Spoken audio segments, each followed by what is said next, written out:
d'argent, il y aura de grandes problématiques sociales, beaucoup de corruption.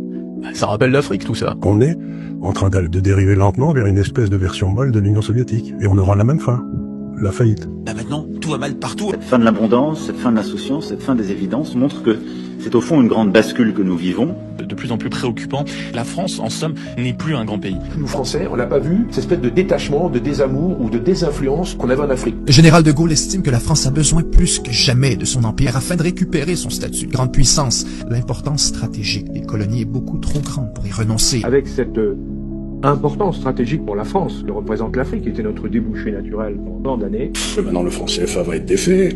Donc, mais vous imaginez pas le désastre. Une crise nationale extrêmement grave. Il y a des dizaines de pays africains où la France imprime une monnaie, le franc des colonies, et avec cette monnaie, elle finance la dette publique française.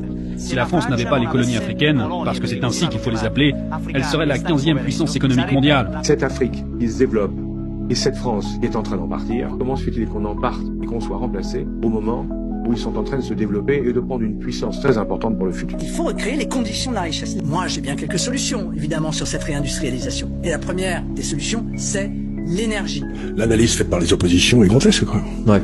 Oui, le Front National est grotesque, surtout les problèmes d'énergie. Le nucléaire, c'est un atout pour la compétitivité des entreprises. C'est un atout pour le pouvoir d'achat des Français. On peut pas avoir d'industrie nucléaire si on n'a pas d'uranium, et on a perdu le Niger. Le problème, c'est qu'il n'y aura pas de matières premières pour nous.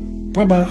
Il n'y en a pas. Et on n'a pas les moyens de se les payer. Aujourd'hui, nous allons être obligés de mendier pour avoir notre énergie. Ouais. Mendier, s'il vous plaît. Une grande partie de l'argent qui est dans notre porte-monnaie vient précisément de l'exploitation, depuis des siècles, de l'Afrique.